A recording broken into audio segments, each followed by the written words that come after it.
Leadership, a simple concept that moves the world, writes history, and drives the lives of millions of people around the world. This is a story that celebrates our leadership and makes us proud of who we are. Today, Latino Leaders Magazine crosses the path of the same leaders we've been interviewing for more than 18 years, making all of us that work at Latino Leaders Magazine proud of our past and excited about our future. Latino Leaders Magazine is confident that we will continue to inspire the leaders that will write the future pages of our history. We have witnessed the enormous potential and value of Latino leaders. Now, Latino Leaders Magazine wants to continue to serve them by connecting these leaders and thus inspiring the future. Ladies and gentlemen, please welcome your host and publisher of Latino Leaders Magazine, Mr. Jorge Ferraiz. Hello, I'm Jorge Ferraiz, publisher of Latino Leaders Magazine, and I want to welcome you to the 2021 Maestro Awards in Dallas.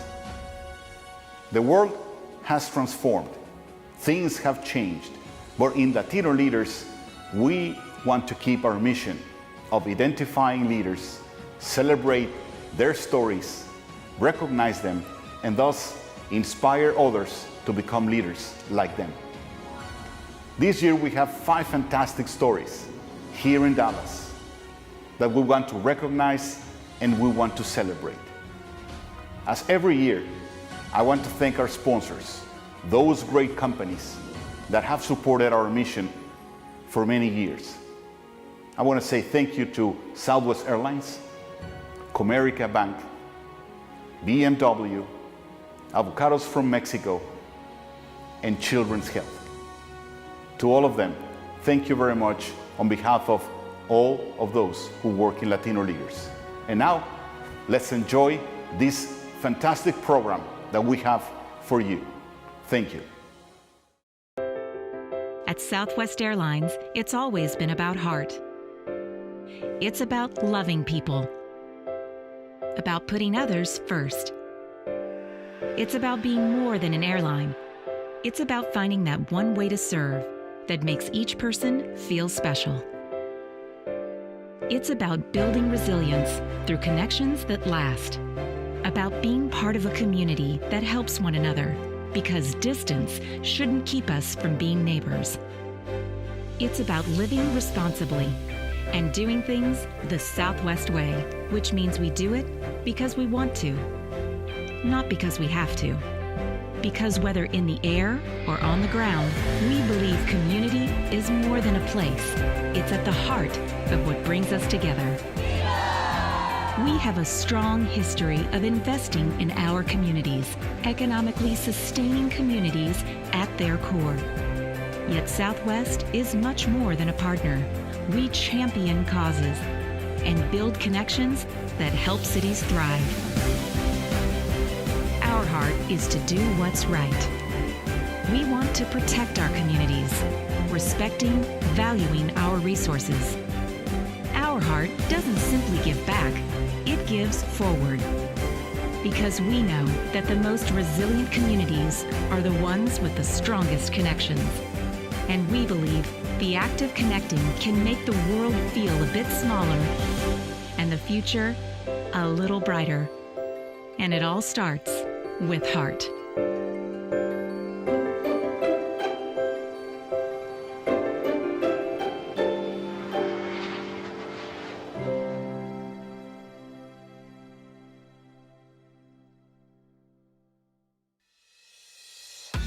Leaders are always the one that are showing us the path and showing the way. This year, the category of leadership is being presented to a fantastic corporate leader, a man that has gone through different positions and with many years of success on that. This year, the Maestro Award for Leadership goes to Joe Alvarado. Jorge, thank you for bringing us together this evening. You and your team connect leaders and inspire others through your publications and events, and the Maestro Awards are among my favorites. And to this year's awards recipients, congratulations! Tonight, We celebrate you, your service to our community, and your many accomplishments. I'm Laura Nieto, and I serve as the Director of Community Outreach at Southwest Airlines. While I wish we were together in person, it's truly a pleasure to be with you this evening. This year, Southwest celebrates its 50th anniversary of connecting people and championing communities. To commemorate this milestone, we're spreading kindness in fun and unique ways to inspire a kinder, more compassionate world. At Southwest Airlines, we believe community is more than a place. It's at the heart of what brings us together. It's been an honor to partner with Latino Leaders Magazine for nearly 20 years. We've been able to see firsthand the power celebrating Latino success stories can have on inspiring the next generation of leaders. Throughout the years, Southwest has been proud to work side by side with influential leaders of the Latino community, many of whom are recognized through the Maestro Awards. Tonight, I'm honored to have the opportunity to recognize Mr. Joe Alvarado, former Chairman, President, and Chief Executive Officer of Commercial Metals Company, or CMC, a Fortune 500 global metals company that under his leadership was active in recycling, manufacturing, fabricating, and trading. In this role, Mr. Alvarado was responsible for the overall strategic leadership of CMC, with nearly 9,000 employees and operations in over 200 locations in more than 20 countries around the world. Mr. Alvarado held the position of Executive Vice President and Chief Operating Officer of CMC from 2010 to 2011, during which time he had full profit and loss and operating responsibility for the company's diverse global businesses. Prior to his career with CMC, Mr. Alvarado served as operating partner for Wingate Partners and the Edgewater Funds from 2009 to 2010, where he consulted on new deal evaluation and portfolio company management. Mr. Alvarado worked for a number of other businesses throughout his 42-year career within the steel, metal processing, energy, and chemical industries. Mr. Alvarado is currently a director of PNC, Trenzio, Kennametal Inc., and Arcosa, and he is a former director of Spectra Energy and has served as a director of 2 privately owned companies. He has also served on the board of directors of various industry trade associations and community organizations. Mr. Alvarado received a BA in economics from the University of Notre Dame and an MBA from Cornell University's S.C. Johnson Graduate School of Management. On behalf of the 58,000 employees of Southwest Airlines, it is my privilege and my honor to present the Maestro Award for Leadership to Mr. Joe Alvarado. My mother and father were born in El Paso, Texas, and my dad moved to Chicago area, East Chicago, Indiana, really as many people migrated for economic opportunity. He went there and got a job in the steel mill, and then was drafted into the Army for World War II, and then subsequently moved back with my mother and at that time my one and only older sister. My mother's comes from a family of 17 in El Paso, 3 sets of twins, and she was one of the twins, one of the sets of twins. That's kind of an important foundation on which to build, and education is the second most important after the family foundation. And because of the inspiration or the example that my sister had set for going to college, I never really questioned whether I was going to go to college. It was kind of, in my mind, going to be a fait accompli. But I needed to get in the best school that I could. So while I was in public schools for 8 years, I elected to and asked my parents to pay for me to go to a Catholic high school called Bishop Noel Institute in Hammond, Indiana. And part of my rationale at the time was that it would help me to more readily get into University of Notre Dame, which is where I wanted to go, 70 miles from home. But I had developed a deep passion for University of Notre Dame because my father started taking me to football games when I was 5 years old. And so I got a feel for the campus and the university, and I was quite fortunate that not only did I get to go to the school, but I went there on a full athletic scholarship to play football for one of the other great mentors in my life, a coach by the name of Eric Parsegian. So that was a great experience for me. My college education, my college football career, and the foundation that also gave me and launched me into the next phase of education, which was to get an MBA at Cornell University, the Johnson School. Once I got to a certain level at Inland Steel Company, I realized that the guy that was ahead of me and would be getting the jobs before me was only about 2 or 3 years older than me. And I realized that in order to take advantage of all that I'd learned and the skills that I had, that I was going to have to leave and start working for another company and taking with me the skill set that I had.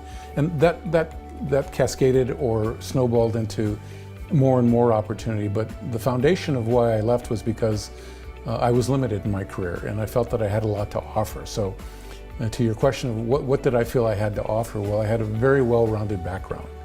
I had a very strong family foundation of hard work and ethics.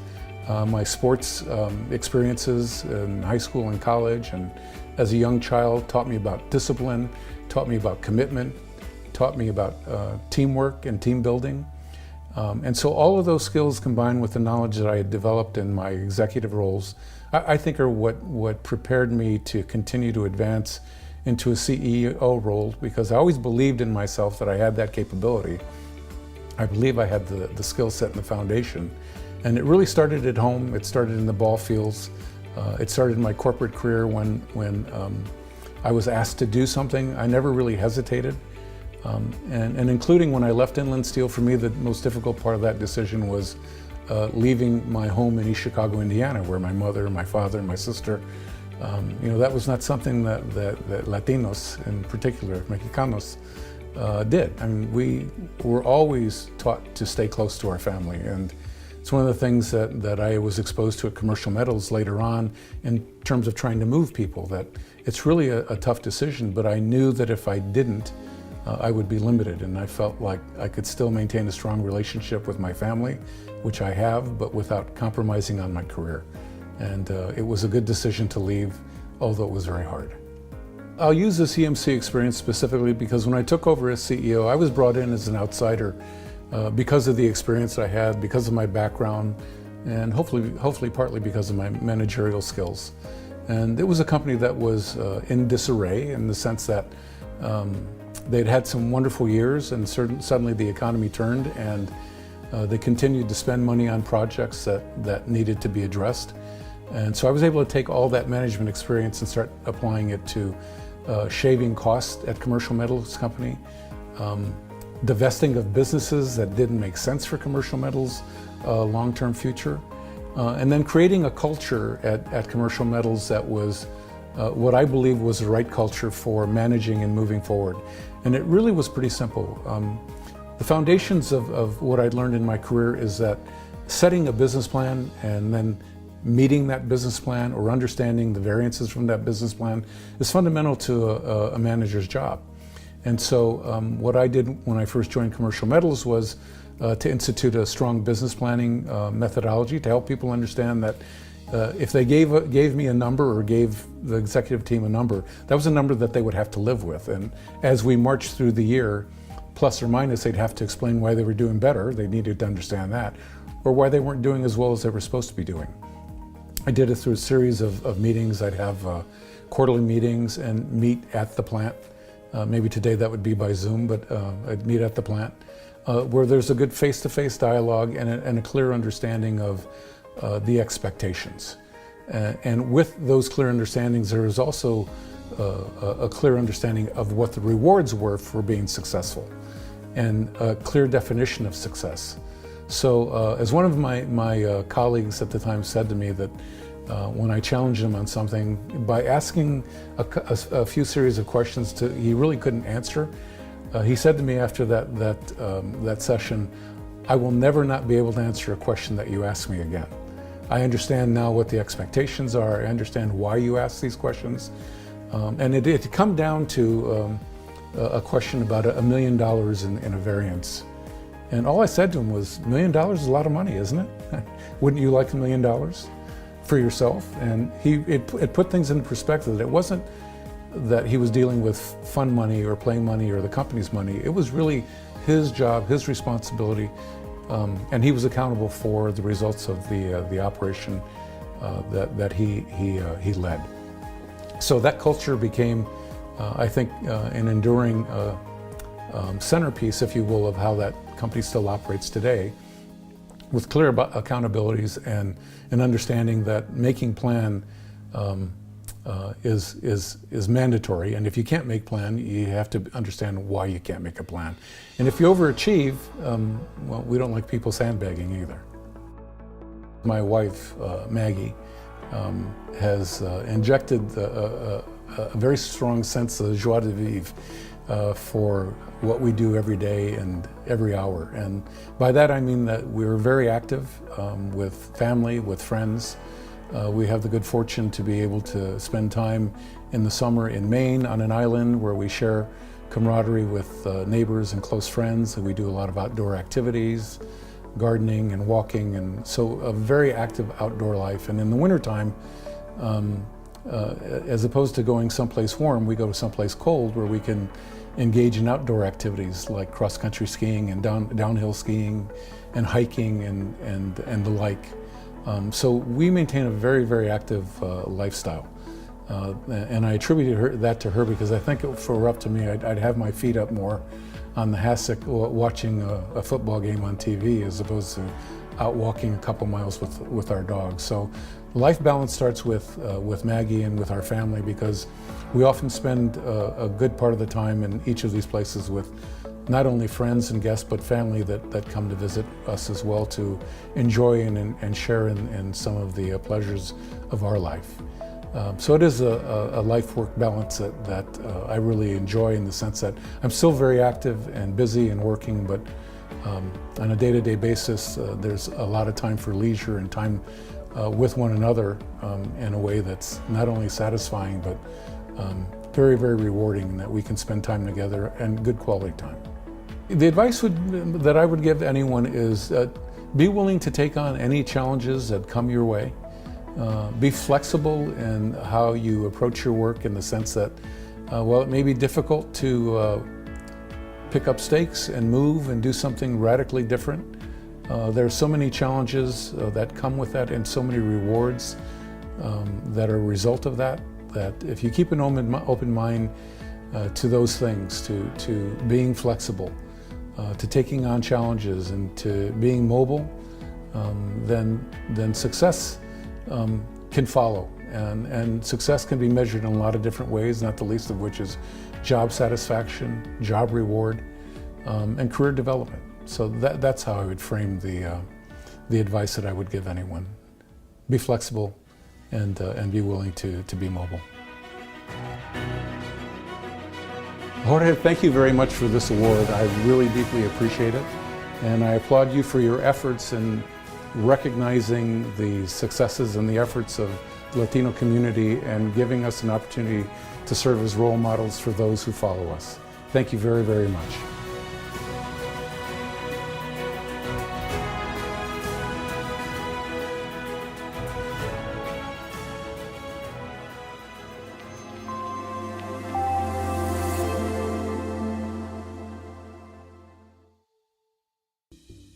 Good evening to all. I am Raul Arriaga with Raul Arriaga Real Estate Group. It is an honor and privilege to congratulate you on this special night. 2021 awardees: Joe Alvarado, Maestro of Leadership; Carlos Sepúlveda, Maestro of Professional Achievement; Evelyn Torres, Maestro of Entrepreneurship; Gaby Natali, Maestro of Ultimate Drive; Álvaro Luque, Maestro of Innovation. We thank you for your leadership and contributions to the communities we serve. Congratulations, Maestros. The category of professional achievement goes to those leaders that have understood how to advance, how to put all their skills in play to make a successful career. This year, the category of professional achievement of the Dallas Maestro Awards goes to Carlos Sepúlveda. Hola, My name is Cineria Ordóñez, and I have the privilege of introducing Carlos Sepulveda as the 2021 Maestro of Professional Achievement. Comerica Bank has been a longtime sponsor of the Maestros, an event that acknowledges the trailblazers and innovators within our Latino community. Carlos certainly fits this description. Prior to his position as chairman on the board of Triumph Bancorp, he was at Interstate Battery System International for 23 years, the last 9 years as president and CEO. He continues to serve as the director on Interstate Batteries Board, a position he has held since 1995. He has served on the board of directors of Cinemark Holding Incorporated, Savoya, one of the world's finest chauffeured ground transportation service providers, and Matador Resource Company. Preceding his tenure at Interstate Battery System International, Carlos gained more than 10 years of experience in various roles with KPMG, Pete Marwick accounting firm in Austin, New York City, and San Francisco, where he was an audit partner and designated associate SEC reviewing partner with the firm. Es un honor. I'm honored to present you with the 2021 Maestro of Professional Achievement on behalf of Comerica Bank. Your professional achievements will continue to inspire so many within the Latino community. Y más. Felicidades, Carlos. So by way of background, I'm a big believer that all of us are impacted by our early years and our life experiences, and mine is no exception. I'm a native Texan, born in Houston. My father was a first-generation Texan.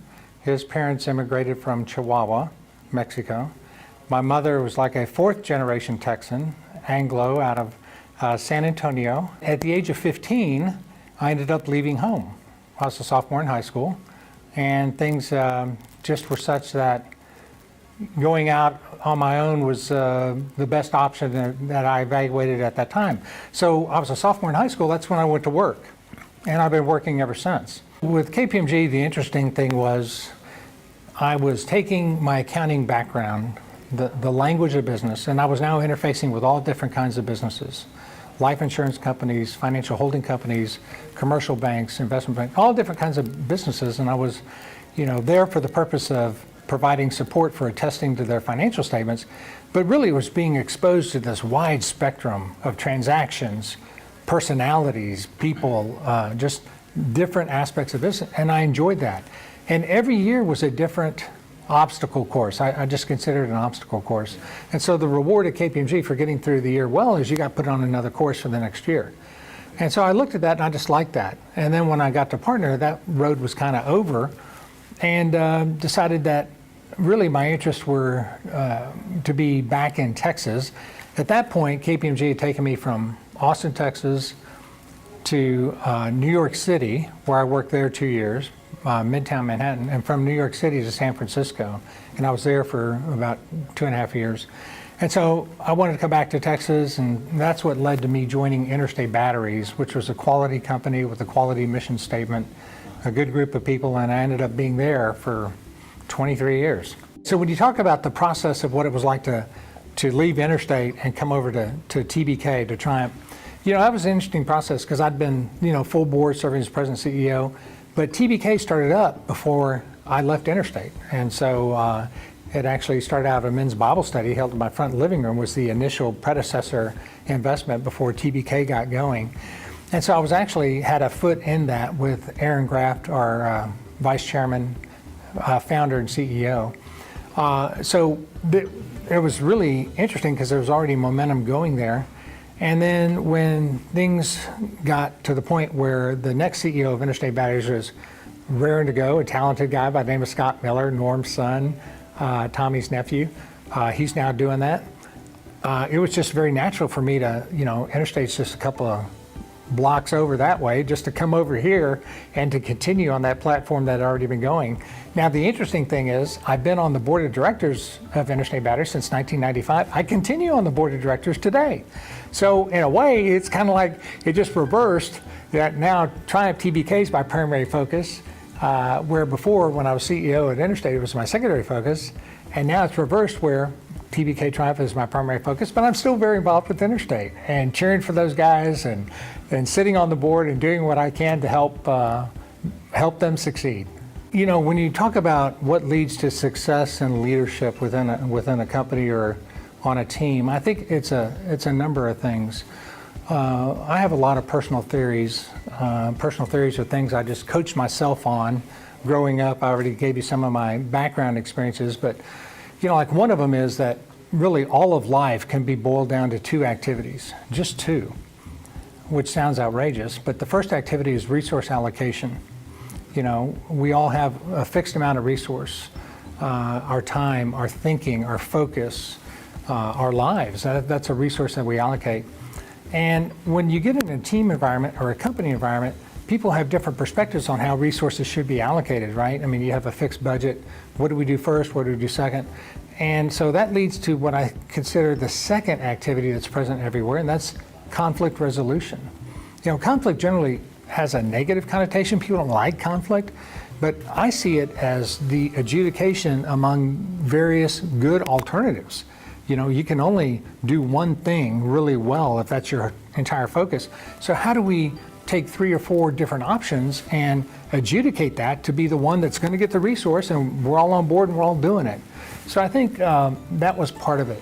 Another big part of it is to invite people to fully participate, to find out what's important to them and what skills they have, and to invite them to deploy those skills in a way that's beneficial for the team and beneficial for them. A metaphor I would use there is that, you know, sometimes I run into somebody who is a soccer player, right? They're really very talented soccer player, but they happen to be on a football team. And while there's commonality between soccer and football, you know, a soccer player that's committed to just playing soccer and being good at soccer is never going to fully excel and reach their potential on a football team. And so the conversation I would have is, hey, look, you know what? You're a great soccer player. We're playing football.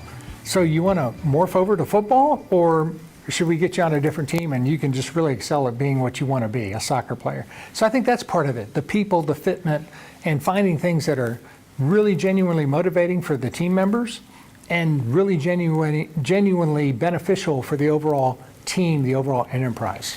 You know, it's interesting because I thoroughly enjoyed being president CEO of a company and working with the Millers and being part of the interstate system and distributors and vendors. It was just really one of the highlights of my life. And I thought, well, that's probably, you know, the best thing I can ever enjoy. But to my surprise, I'm really enjoying being chairman of the board of Triumph TBK, working with other quality directors. We have an outstanding C-suite. We have outstanding senior leadership here. All our team members appreciate and understand what a valuable franchise this is, that to have a position on this team really means something in the marketplace.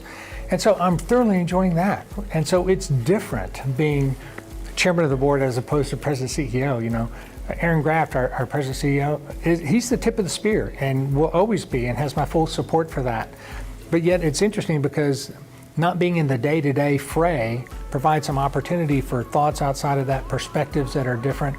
And there's not necessarily the tyranny of the urgent constantly, you know, barking at my heels like it is Aaron's heels. So it ends up being an interesting oversight partner type role that I'm enjoying. And so I'm blessed enough to be on 4 different boards right now, and 2 of them public companies, 2 private companies. And that's something I really enjoy doing, interfacing with other quality directors and supporting C-suites and senior leadership and team members as they seek to be distinctively valuable in competitive marketplaces. So I am enjoying that. I would anticipate continuing to do that. And hopefully I'll keep riding my bike and these grandkids will get older. And my oldest grandkid is 13 now. And before I know it, she's going to be driving. And then not too long after that, she's going to be getting married. And I hope I'm around to see that and maybe even be a great-grandfather someday. So, I mean, those are things I look forward to.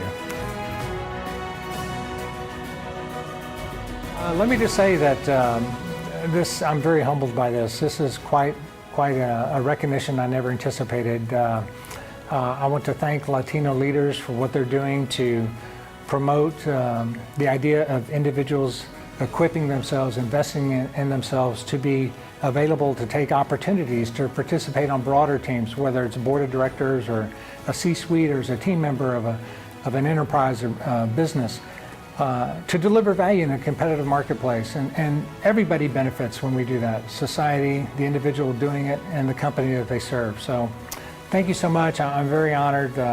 Thank you, Jorge. Thank you, Edward. I really appreciate the time and investment you guys have made. Thank you.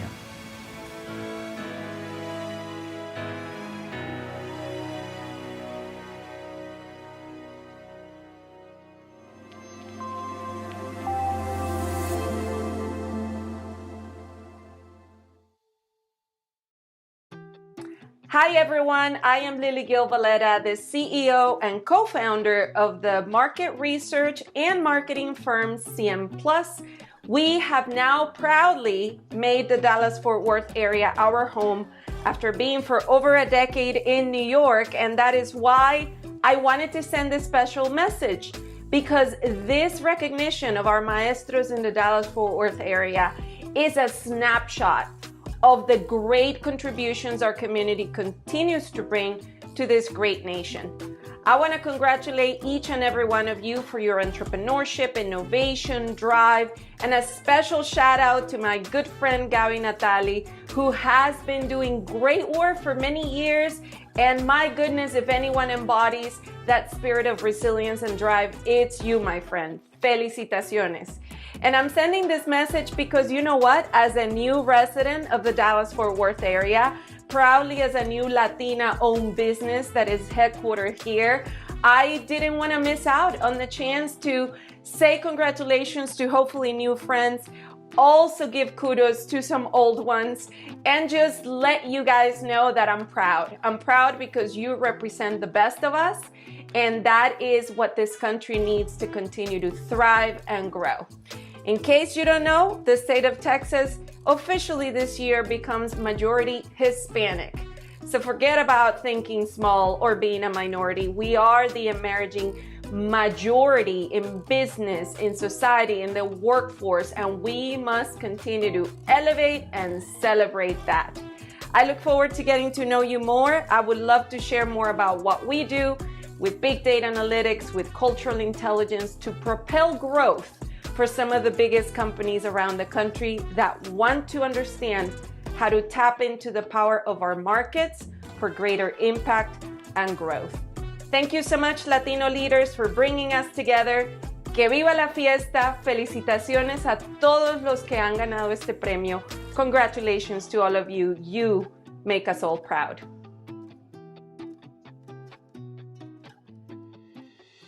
The category of entrepreneurship is presented to leaders that have the capacity to create and realize projects.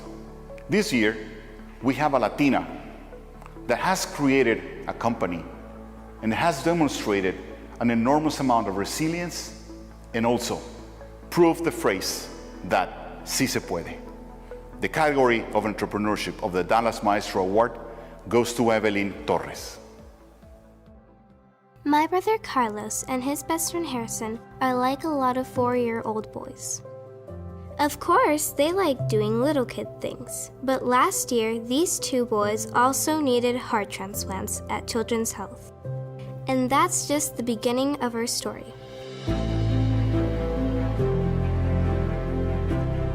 So Harrison was diagnosed with dilated cardiomyopathy when he was 14 months old, and so it's just scary. You just hope that he'll get a new heart in time.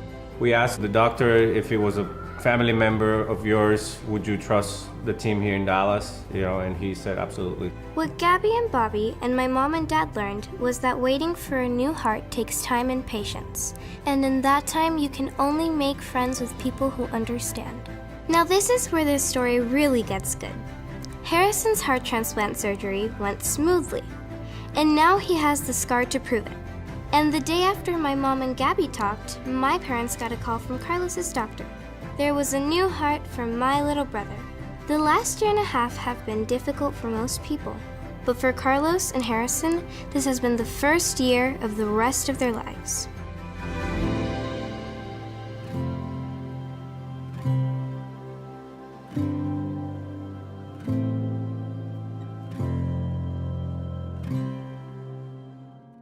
Life-saving care for kids like the ones you just met happens every day at Children's Health.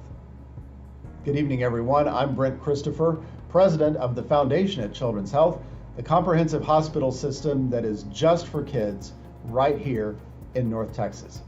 You know, Children's Health has been around for over 100 years, making life better for children. We do that on our Dallas and Plano hospital campuses, on our rehabilitation hospital campus, and at clinics and through specialty services that are all across the community. We're a nonprofit hospital system, and that means that kids and families count on us, and in turn, we count on you to stand with us in carrying out this mission every day. At Children's Health, we say we do 3 things, and they all start with the letter C. The first C is care. We provide world-class care at the bedside of a sick or injured child right when they need it. The second C is cures. We pursue breakthrough medical research, helping to discover new ways to diagnose and treat pediatric illnesses and hopefully even prevent them. The third C is community. We're working hard each day to try and keep kids healthy, where they live, where they learn, where they play, so that hopefully they never even have to come within the walls of one of our hospitals. Now tonight, we are so excited to be back for the 5th year in a row as one of the presenters for the Maestro Awards. And I'm honored this year to present the Maestro of Entrepreneurship Award to widely recognized telecom leader, Evelyn Torres Gomez. Evelyn is the founder and CEO of Solaris Technology Services, an award-winning global telecommunications manufacturing company. Congratulations, Evelyn, on receiving this well-deserved recognition of your achievements. All of us at Children's Health stand with you and celebrate everything that you have accomplished, both personally and professionally. Well, I was pretty normal, a child from 2 Hispanic parents born in Puerto Rico, and I was born in Massachusetts to a father that was in the U.S. Air Force for 27 years. He served as an officer in the military, and I was very structured. So I had a very structured background. We spoke Spanish and English at home, and we traveled all over the world. So I had a very diverse background. We always had a joke that I go to at least 7 schools a year. So I had a very, very diverse schooling, a lot of good education. My dad was a big proponent of school, and we just traveled a lot. So I really enjoyed my childhood. It was very fun and adventurous, so I really enjoyed that. It wasn't expected to go to college. Hispanic parents, they expected the girls to, marry good and, make sure you know how to cook good food and clean your house, and expected a lot of just the normal things, but not education. I remember telling my dad that I wanted to go to Stanford, and he was like, "What?" He didn't believe me. He thought, "Well, why are you going to go to school? Because you're smart and you're pretty. You could go to get a good guy." And so, really, college was not even something that my parents thought about. And when I decided to go to college, both my parents were quite surprised. Even though we were traveled around and my dad did believe in good education, he just didn't think that it was worth that kind of investment for college. So I paid through myself to go to college and really excelled. I mean, I really was excited about school. I thought it was a big adventure, and I was going to prove my family that college is for girls, and I was going to have a great education, and I did. Well, I always liked to tinker. My dad was also had a mechanics. He was mindset, very engineering. And I was always tinkering with things, and I thought, I could probably build something. I could make something. I really enjoy that. And so I thought, really to master that, you need to get a good education. So I took a lot of classes, and I wasn't sure if I was going to be an engineering major or a science major, but I took a lot of classes in both, and was very excited. And I knew that would get me the big money. I thought every job that you had in my growing up period they all went to college. So if I wanted to make big money, I had to go to school. So that's why I really was a proponent of school. And I have been, even for my own kids, they all had to go to college because it wasn't an option. In Nokia, back in the day when I was there was no women in leadership, period. I mean, even though the president was a lady, but in upper management, there was not any women. And I had the opportunity, because I spoke Spanish, to head up a division which no one thought it was going to go anywhere. It kind of this, it was one of those, like, can we find anybody to do it? Nobody, hey, Evelyn, you want to do it? That's kind of what happened. So they said, Evelyn, can you go to Guatemala and work? We don't have an office for you. We don't have any staff for you, but you're responsible for rolling out a GM network. But you have to borrow Mexico resources and borrow resources from here, from Dallas. But good luck. And so I went there, ignorant as hell, and just with my suitcase, and arrived at the hotel, and like, shoot, I don't even have an office. I don't have anything. And I started making friends and starting getting involved with the government to say, hey, I need some help here, calling back and getting people to help me. And I was very successful there. I think of it as having my own company for myself, because I didn't have a legal department, HR department, project management department. I ended up having, by the time I left there, 120 people working for me. And I created the first GSM call in all Latin America for Nokia. And my boss said, Evelyn, how did you do that? Number one, we didn't expect you to do it. And how did you do it with such limited resources? Because that requires a whole infrastructure of people. And I said, well, I didn't think I couldn't do it. My attitude was I knew I could do it. I just needed to figure out who could help me do it. And so every time I would go back to meetings in Dallas or Mexico, I'd be stomping around saying, I need more people. They would just give me a few people, and I would say I need 20 when I really needed 10, and I just fought because I figured out how to work it out. And when we made that first call, I got so many accolades from Nokia saying, Evelyn, we really didn't believe in you, and you really showed us how. With no resources, you could really make something happen. And that was a big moment for me, and a big moment for Nokia, because that opened the way for all of Nokia to go into Central America. So basically, I was moving in my career forward and expanding my reach in Nokia, and then one day I decided that family was real important to me. I had been traveling for 4 years, 80% of my time. I lived in 2 different places. 1 week on, 1 week off. I did that for 4 years. I was tired. I was getting older. I had to think about my future. My daughter was graduating from college. I had to make some changes. Single mom. I had to figure out what's my next journey. And so it was very, very quick. Nokia extended my contract. I said no. And the next day I said, okay, I better find a job. And it was just, I just decided not to renew my contract and decided just to do my own thing. And it was not a really thought process, I'm going to have a tower construction company. It was basically, I know telecommunications. I have a lot of friends and networks all across Latin America, South America, USA. I'm bound to find something that I can do, either consulting or go out on my own. And basically, with the support of my previous clients, they said, hey, Evelyn, you should do something. And they were very encouraging to me. And they said, hey, whatever company you're going to start, I know you're going to start something, call me and I'll buy some stuff from you. And that's exactly what happened. My story is that I started this company with my own money and lots of orders. All my clients from my former years said, hey, I want to support you, Evelyn. Here's an order. Here's an order. And honestly, that's what happened. I mean, when you've done well, and I think people respect you for who you are, and you're honest, and you're trustworthy, you have a person of integrity, I think your people will follow that. And they're just looking for you to go somewhere else because people like a good story. They want to support people that are, that are going somewhere. And I think that's what happened to me. And for the last 10 years, 11 years, that's kind of, a lot of those customers I had from the beginning are still clients today. I want to enjoy my grandkids. I've got 3 grandkids, and I'm hoping that I can be planting flowers. I see myself, maybe my exit strategy is to, build this up and then, go do something else. So we have a very strict strategic plan, and we're going to execute on that. And I believe more to life than just work, because basically for the last 12 years it's been work, work, work. So I wouldn't have gotten here by sitting down. So I'm standing, I'm working hard every day, but I'm going to be planting flowers soon. And cooking. I love to cook. Well, if I look back like when I was even 12 or 13 years old, which is more than 30 years, thank you.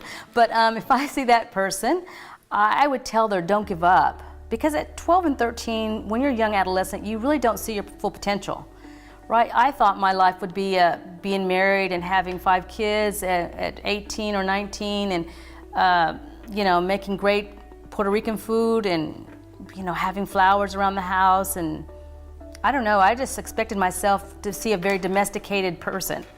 And really, that never was in my cards because I've always been very mouthy, gutsy, risk taker,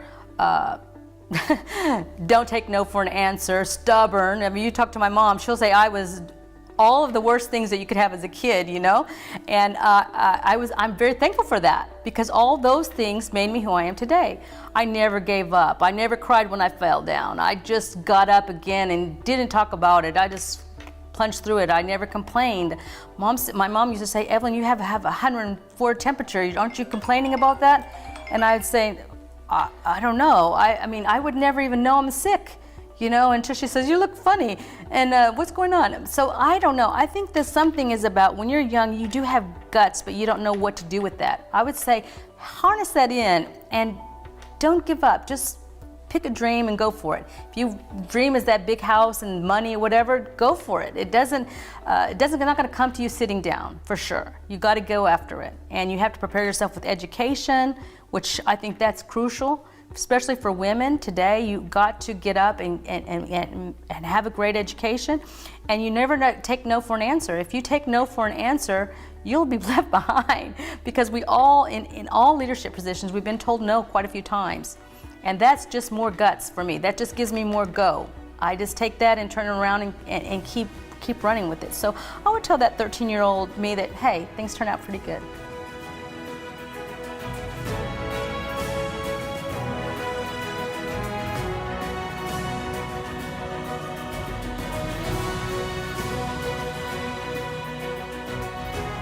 Congratulations. It's a great honor. Thank you so much. Thank you. What a pleasure, guys. I am very honored and excited to have this. It's a very meaningful to be recognized for the hard work you do. And I just want to say thank you to the folks that nominated me, and I will do you proud.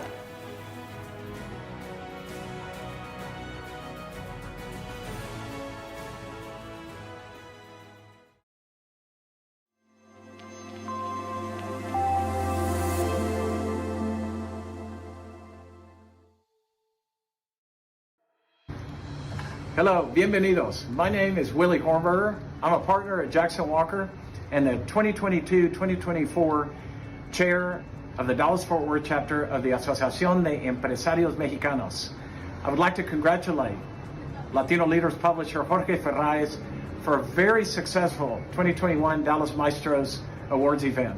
I would also like to congratulate Joe Alvarado, CEO of Commercial Metals, Carlos Sepulveda, Chair of TVK Bank, Evelyn Torres, CEO Solaris Technologies, Alvaro Luque, CEO and President of Avocados from Mexico, and Gaby Natale, President of Aganar Media. Hello, and welcome to the Latino Leaders Maestro Awards in Dallas. My name is Robert Nunez, Branch Manager for Guild Mortgage.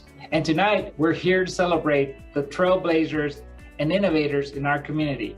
We have Joe Alvarado, Carlos Sepulveda, Evelyn Torres, Gaby Natale, and Alvaro Luque. Congratulations to all of the award recipients, and thank you for all of your contributions in our community.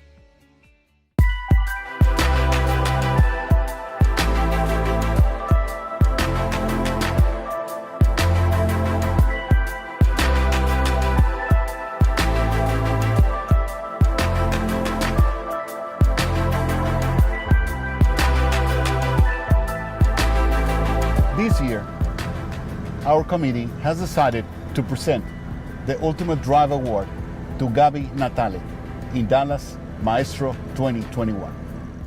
Hola, mi gente. My name is Janady Velasquez, and it's an honor to be here tonight on behalf of BMW North America during the Maestros Award ceremony in Dallas to honor members within the Latino community who work tirelessly and diligently in breaking down barriers presented to many underrepresented groups.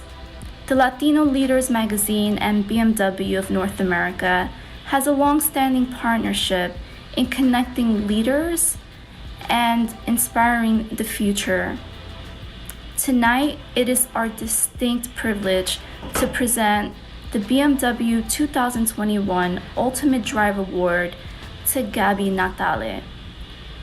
Gabby, your unwavering conviction to inspire Latinos and others from diverse backgrounds and to embrace the culture that comes with it as a superpower to the world is amazing.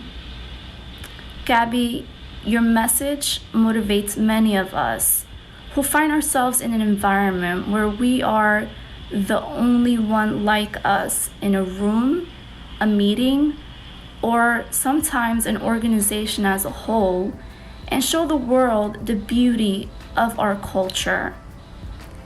We value and will continue to support strong Latinas like yourselves in leadership positions who not only continue to achieve groundbreaking goals, but also gathers others along the way to also achieve those goals with you.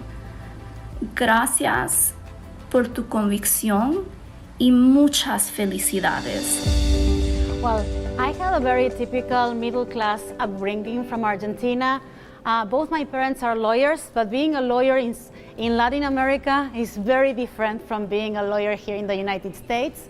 So I had a very happy childhood. I went to non-schools for 14 years, and really in my home, they stressed a lot everything that had to do, especially for me as a woman. I come from a family that has strong women. So from a very early age, my mother, my abuela, tias, these very strong women instilled in me that I could do great things, that I had the capability of being independent, even financially independent. And that I think was something that was very clever on their end, because when you teach a little girl that she can do everything, she grows up believing there are not things that belong to men and things that belong to women, that really whatever you want to do in your life, whatever you have a project, whatever you have in your mind, it's achievable. You don't need a man, you don't need to marry rich, you don't need to inherit, you don't need to do all these things to have your goals clear and to make sure that you can achieve those goals. So many middle-class families in Argentina, our family suffered whatever was happening in the country. We had the uno a uno, where we had 1 peso, $1. Now 200 pesos is $1. We had hyperinflation. When I remember going to Argentina to the supermarket with my mom, and you could see like they were changing the prices of the products as we were walking in the supermarket. And so there were many different things that really taught us, when you come from Latin America, that you have to be resilient, that you have to be resourceful, that sometimes instability is part of your life. But on the other hand, my parents made a strong emphasis on education. And that was like the biggest investment and the biggest priority in our family. So we were able to be accepted in good schools, in good universities, and kind of probably the first ones in our families to go to more of an elite education option than previous generations. My goal is always to break barriers, whether it is producing a show, whether it is producing digital content, whether it is writing a book. My book was the first book published by a Latina author in HarperCollins Leadership. And I even remember that we had conversations about like, are you going to get to narrate your own Audible, your own audiobook? Because they never had anyone like me. And I said, leaders, we come in all shapes, in all sizes, and in all accents. So hell yes, I'm gonna record this audiobook. And that's something that I always talk about, accentism, because there's too many people that are still ashamed, or students who don't want to go to the front of the room, the classroom, to present because they don't feel confident. So I think we belong on stages, in front of cameras, everywhere. And after the book, so many other opportunities opened, because all my speaker career started after the book was published. And right now, you know, I'm teaming up with so many incredible Fortune 500 companies, actually to create this mindset of being a pioneer, of breaking barriers, of creating work environments and cultures that are going to welcome this new breed of leadership that is more diverse than ever before. If you think about it, we are going through an unprecedented demographic change at a global scale. So who is going to teach those new leaders that they can break those barriers? We need a whole new set of maestros, lots of maestros, educating and encouraging this new leadership that they can break barriers, even if they look around in their company and they don't see anybody like them in leadership positions. So because I work so much, either on camera or speaking in public, or everything goes to the outside, whenever I'm not working, I go very much inward. So I like to walk in nature. I live in a place where I have, you know, a natural reserve very close by. So I walk a lot in nature. I love to read, you know. I am a voracious reader, and I love eclectic things. You know, it could be a biography, and it could be a personal growth book, and it could be just something silly. It could be anything. But that's how the ideas come to mind. And of course, I love spending time with my husband. This year, it's our 20th anniversary together. And, you know, we got married in a very quick City Hall wedding ceremony in Washington, D.C. And I was so shy at the time that I went to work in the morning because I didn't want to take the whole day off. And then I got married in the afternoon, and we never really got an actual real honeymoon. So what we're going to do, because this is the 20th anniversary, but traveling conditions are still fluid, we're going to do a mini moon in Mexico, in Holbox, in a very quiet place, but that's the mini moon. And then next year, once the traveling conditions change, we're going to do the maxi moon, and the destination is still to be voted. I would say any Latina, even Latinos, any girl or anybody who's fresh here, that you should not be scared of breaking barriers. We have everything inside of us. We have to embrace our uniqueness, break barriers, and redefine what is possible. Because to go from where we are right now in terms of representation to where we need to be, we need an army of pioneers, people who are ready to take a leap of faith, step into the unknown, and dare to be first. Dare to be the first in their family, dare to be the first in their school, dare to be the first in their world or in the world. Because what I say every time is that it doesn't matter how big or how small that step you're taking is. Every time we choose to pioneer, we move the world forward.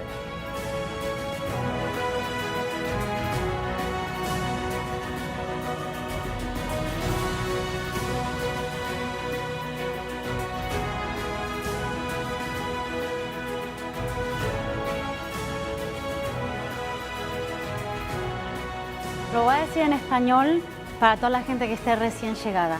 Yo llegué a este país hace 15 años, no tenía amigos aquí, no tenía familias, no tenía conexiones.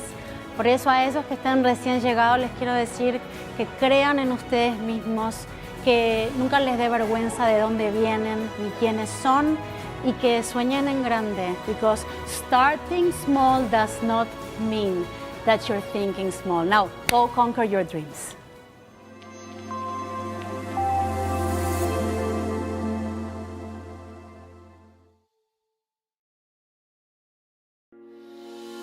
On behalf of Arca Continental, Coca-Cola Southwest Beverage, congratulations for tonight Maestro Awards as the winners. Thank you for your leadership, for leading by example, and thank you for everything that you're doing with your communities. Muy orgulloso de que ustedes sean los ganadores. Gracias por todo lo que hacen por nuestras comunidades y por el trabajo que hacemos en equipo. This year, we have the category of innovation in the Maestro Awards. For those individuals, those leaders that have demonstrated a creative mind, a disruptive system of strategies and ideas. That is why this year we want to present this category to Álvaro Luque, the mind behind avocados from Mexico. We are avocados from Mexico.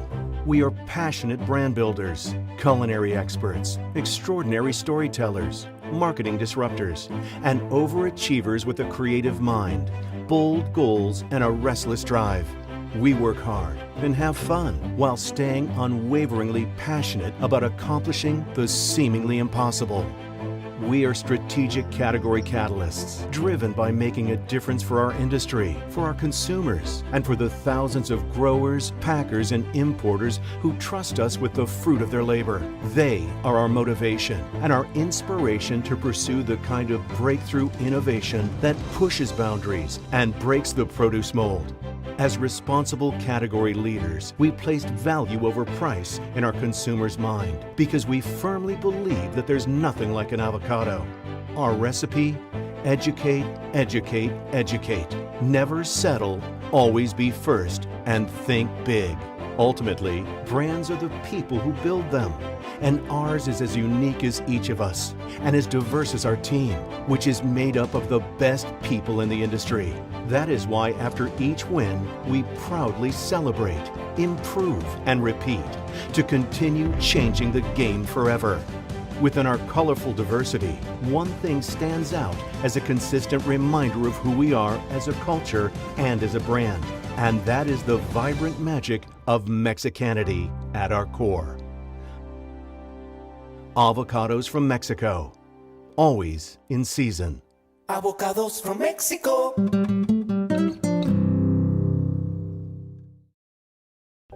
I am Yvonne Kinzer, Vice President of Marketing and Innovation at Avocados from Mexico. I also lead the innovation agenda for the organization, and it is today with great pleasure and pride that I introduce Álvaro Luque, our CEO and President. Álvaro has fundamentally changed produce marketing in the US by building a brand in a brandless and a packageless category. And when I say building a brand, I mean increasing the brand's preference from 20% to almost 60% in only 7 years. And within those same 7 years, the imports of Mexican avocados in the US have increased from 1.2 billion pounds to 2.4 billion pounds. And a lot of things had to happen to get to these results, but most of all is Álvaro's drive for innovation. It is the same drive that put avocados from Mexico in the Super Bowl for first time, making it the first brand, the first produce brand ever with a TV spot in the Super Bowl, but also the only brand that for 6 consecutive years delivered the top performance campaign in the Super Bowl according to the Merkle Board report. And only this year, the Fast Company list of 2021 most innovative companies in the world had avocado from Mexico as the most innovative brand in the world. For all this and a lot of things that we don't put in a video for limited time, muchas felicidades, Álvaro. I'm Costa Rican, born and raised. I'm the oldest of my two brothers that I have in Costa Rica. I was very responsible since the beginning. Good grades, class president, but always creative. And actually, I didn't behave very well, right? So I had that combination of being a good student, but always trying to have fun, right? So So when I grew up and I decided what to study, I saw that marketing was my thing, right?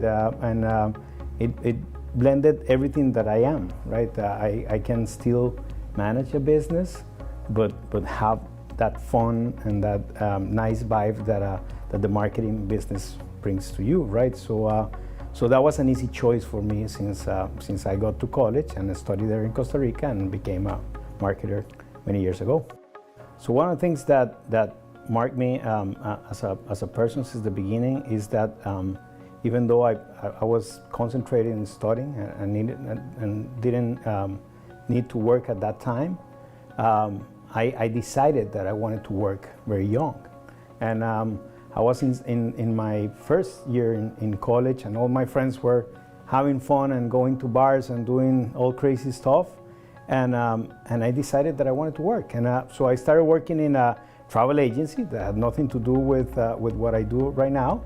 And some months after that, I saw an ad in the newspaper that Scott Paper Company, that was the #1 paper company at that time in all Central America, big company, size of Kimberly-Clark right now, was looking for a merchandising manager. And I applied with no experience. And I went to the interview and got the job.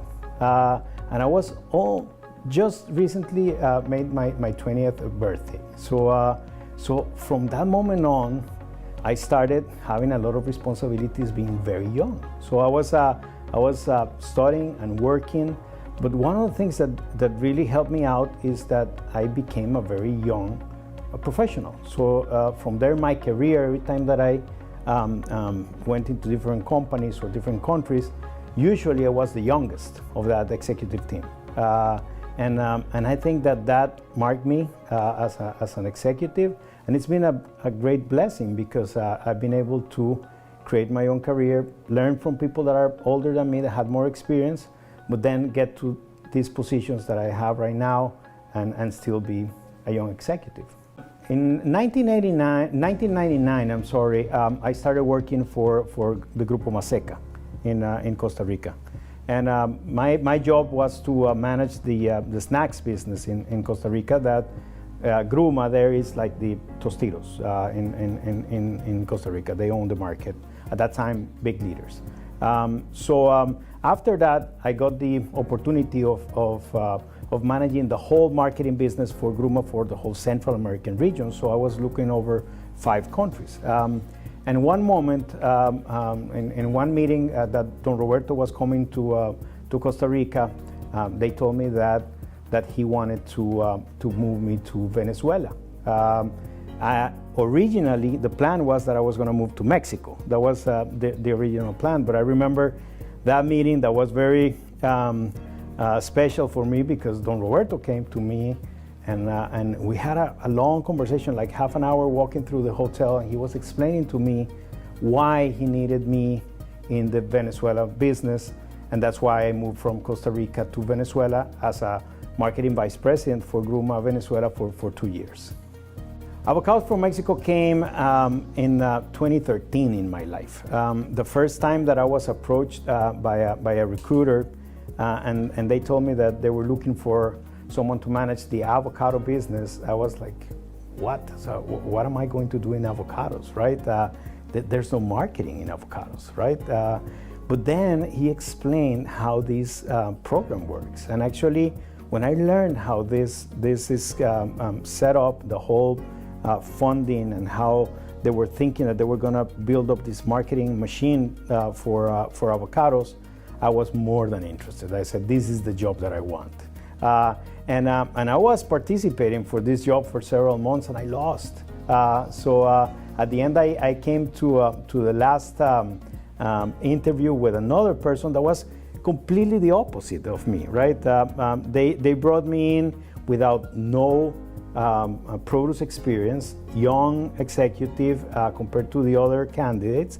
And in front of me, I had a guy that had 40 years of experience in produce, right? But not a lot of experience in marketing. So he took the job. And I was devastated at that time because I really wanted this job. He lasted like a month and a half. and after that they called me back. The second time was great because I was in the process of interviewing. I became friends of them, and the founders of this organization, more than my bosses, are my friends, and I've learned this since the beginning. I think that I met a lot of different Mexicans in my life with different regions, but I've never met people from Michoacan until now, and they are amazing. So since the beginning, I felt a lot of warmth and support, and I'm here. 7 years after that, almost 8 years, very happy managing their company. Thinking about the way that we do things, I always like to explain it with a wheel that we use for avocados that has 5 very important elements. First, and one that I'm very passionate about, is strategic thinking. Every single thing that we do needs to have a why. And I'm a very strong believer of research, of good insights. I love crazy ideas, but I love crazy ideas with a why behind. If not, we're following shiny objects, and that's something that I try not to do, okay? So the foundation of this strategy is very important. After that, once you have that strategy, the second big element of that wheel is to be as disruptive as possible, because we understand that this category is behind in marketing probably 10 or 15 years in some of the things that we do. So we have that great opportunity of being as disruptive as possible and really stand out. So our mantra is always look for different ways to do things. Let's always try to be first. Let's always try to win, right? Third is performance driven, because even though we're a very innovative company, we decided some years ago that our focus was to build a performance driven organization. And in marketing, there's a lot of companies that think that marketing cannot be measured, and we try to think 100% the opposite. Every single employee in Avocados from Mexico has a scorecard of everything that they do, and absolutely everything is measurable. So we know that we're delivering results. So you can be strategic, disruptive, and performance-based at the same time. And you can complement those 3 things with 2 that are very important. Very diverse, overachiever type of employee that we have. Right now, the company has more than 60% of the employees on female women, and we're very proud of that. And even though we are a company of just 37 people, we have almost 10 nationalities in those 37. So we are as diverse as possible, and not only in terms of race and gender, but in terms of thinking, right? So if you have that combination, the last part of that wheel is culture. And in that culture, we've been trying to build up this idea of Mexicanity that we have since the beginning. And Mexicanity for us, it's a celebration. It's how we celebrate good times, how we celebrate the Mexican culture in a vibrant, colorful way, and always be positive and always carry a good message.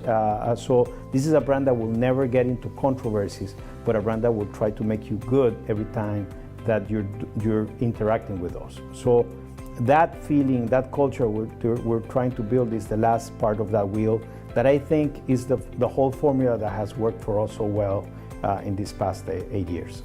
I cannot lie that I'm a workaholic, okay? It's hard. One of the things that I want to do in my life is get a little more hobbies, but my life is divided in 2. Either I'm working or I'm with my family. I have a beautiful family in the US with my beautiful wife and 3 beautiful kids, and we spend a lot of time together over the weekends, but I work a lot throughout the week as well, right? So part of my objective moving forward is trying to do some other things that I can enjoy, right?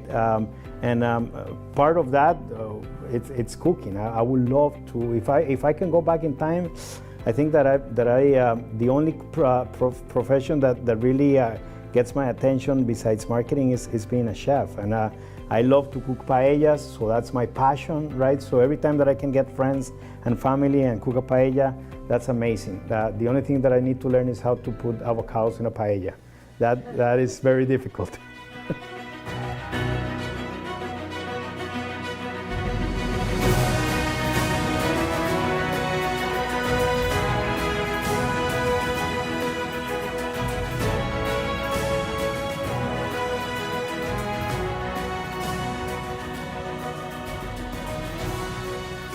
Thank you, Jorge Ferraez and Latino leaders for this great recognition. I'm very proud to be a Maestro of Innovation this year. I want to definitely thank my founders, Pam and Mahia, for believing in my vision, believing in our team, believing that we can become the most innovative produce company in the world. And I want to dedicate this award to my team, because at the end, the commitment and the hard work and the innovative thinking comes from them to be able to create a brand in a brandless category and double the volume of avocados in the US. You guys deserve this. It's a great testament that we're going the right way, guys. Thank you.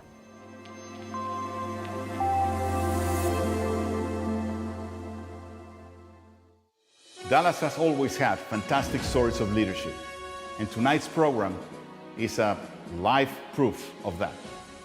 I want to thank you again to all of you for joining us for this great program. I want to thank our sponsors. I want to thank the Maestros, because they allowed us to celebrate them. I want to thank the staff of Latino Leaders also, who is a vital force behind everything we do. Thank you again, and this has been the 2021 Dallas Maestro Award.